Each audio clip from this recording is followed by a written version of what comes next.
Chers amis, bonjour.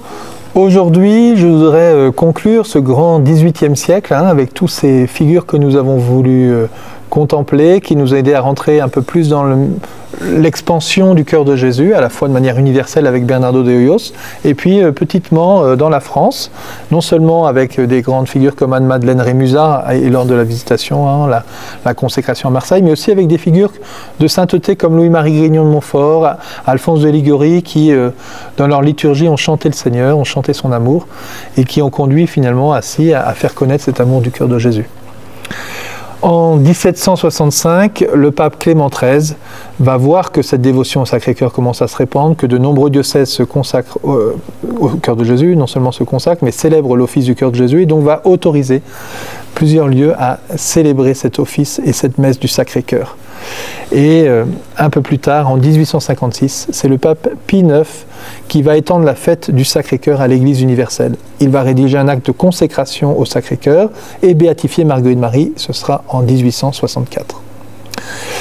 Nous voulons dans cette courte vidéo vous ouvrir en fait à toute cette figure des papes qui vont s'approprier petit à petit le cœur de Jésus.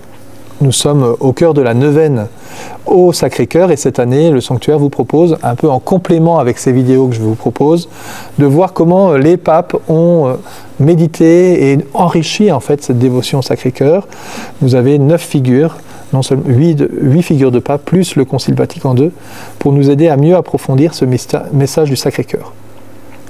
Vous avez donc ainsi Clément XIII, on a déjà vu que Innocent XI, Clément XI, ont aussi agi précédemment pour aider à faire connaître la dévotion au Sacré-Cœur, à travers des bulles, notamment, des documents pontificaux, mais qui sont de manière très réduite, très ponctuelle. Ce n'est pas des grandes encycliques comme on connaît maintenant, qui sont destinées à l'Église universelle.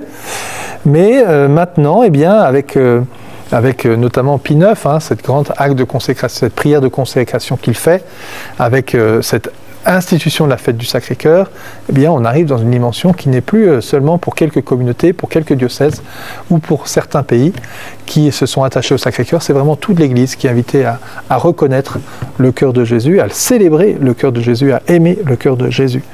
Voilà, cette demande faite à Marguerite Marie vient trouver son accomplissement 150 ans plus tard, et on a pu voir combien de personnes vont aider finalement à faire connaître ce cœur de Jésus. Alors je trouve ça très beau encore pour nous. Nous avons notre place dans l'histoire de l'Église. À nous d'aider aussi à ce que de nombreuses personnes découvrent le cœur de Jésus et que nous puissions aller plus loin encore dans cette mission de l'Église au cœur du monde. Alors, juste pour vous donner quelques parcours, ça ne s'arrête pas là, ça ne s'arrête pas avec Pie IX à l'institution de la fête du Sacré-Cœur pour l'Église universelle en 1856. Quelques années plus tard, Léon XIII va, suite à une intuition d'une fidèle, consacrer le genre humain au cœur de Jésus. Il va dire plus tard que ce sera son acte le plus important de son pontificat. Il consacre le genre humain au Sacré-Cœur. Ce sera en 1899. Benoît XV va encourager le Père Matthéo, qui va venir le voir, on le reverra plus tard, à faire connaître l'intronisation du Sacré-Cœur. Il va canoniser Sainte Marguerite Marie, ce sera en 1920. Et puis 2 papes, Pie XI et Pie XII, vont écrire 2 encycliques sur le Sacré-Cœur. Et à travers ces documents, notamment Pie XII, il vient relire toute l'histoire pour montrer que ce n'est pas juste une révélation privée faite à Marguerite Marie, ce n'est pas juste une expérience mystique vécue par Gertrude ou Mechtilde, ou l'intuition de certains théologiens comme Saint Jean-Eudes. C'est vraiment tout l'enracinement biblique qui vient trouver son expression dans cette blessure du côté. Et il vient développer plusieurs aspects de la spiritualité, comme la réparation, par exemple. C'est l'encyclique Orietis Aquas. Il y aurait sûrement à dire sur Benoît XVI, sur Jean XXIII ou Paul VI. Nous pouvons nous concentrer avec Vatican II sur cette parole. Il nous a aimés avec un cœur d'homme. C'est tout le mystère de l'incarnation sur lequel le Concile veut revenir. Comment nous aimons au cœur du monde.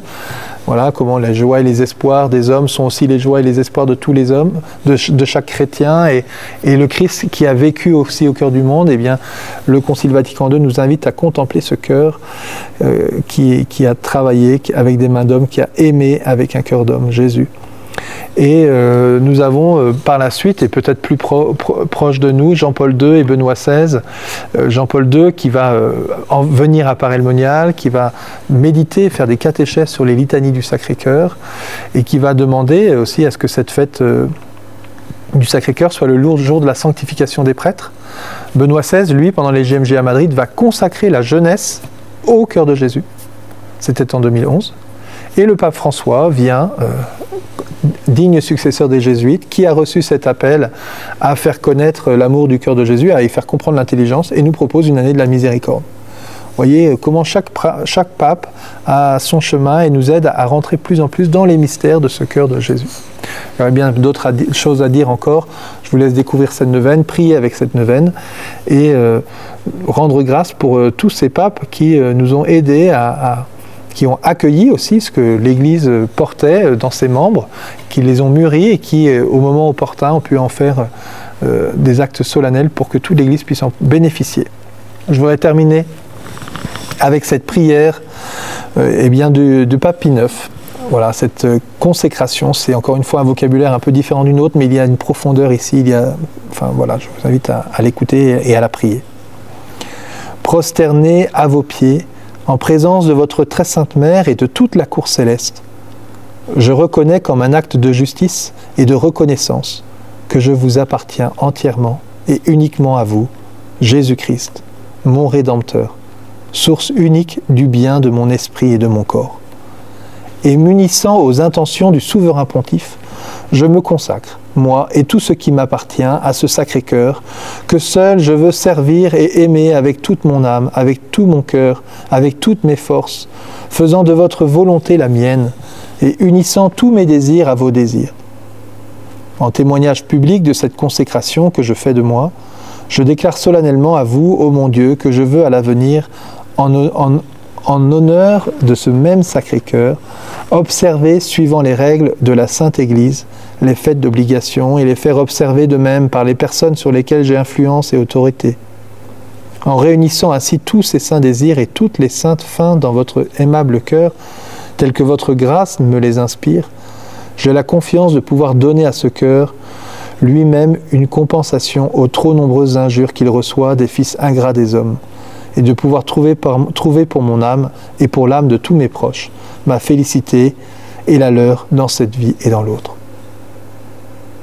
Voilà, frères et sœurs, derrière ce vocabulaire qui nous dépasse un peu, mais regardons la beauté de cet amour, ce désir que cette consécration au cœur de Jésus ne soit pas seulement pour nous-mêmes, mais bien sûr pour tous ceux qui nous entourent, que nous puissions aussi exercer notre responsabilité dans l'éducation, dans la transmission, auprès de ceux vers qui nous avons autorité, que nous puissions, en communion avec le Saint-Père, et c'est ce qui est très beau aussi dans ce texte-là, je le vis en communion, et de bien penser au pape, c'est lui-même qui écrit cette prière, et qui désire vivre cette communion avec chacun d'entre nous. Voilà, c'était Pie IX, mais ça vaut encore pour nous aujourd'hui, que nous puissions... que le cœur de Jésus, au fond, nous montre profondément notre place au cœur de l'Église et qu'en communion avec ses saints pères qui intercèdent pour nous, qui prient pour nous, qui désirent vraiment cette communion avec nous, nous puissions aussi servir et aimer le cœur de Jésus. Je vous souhaite une belle journée. À demain.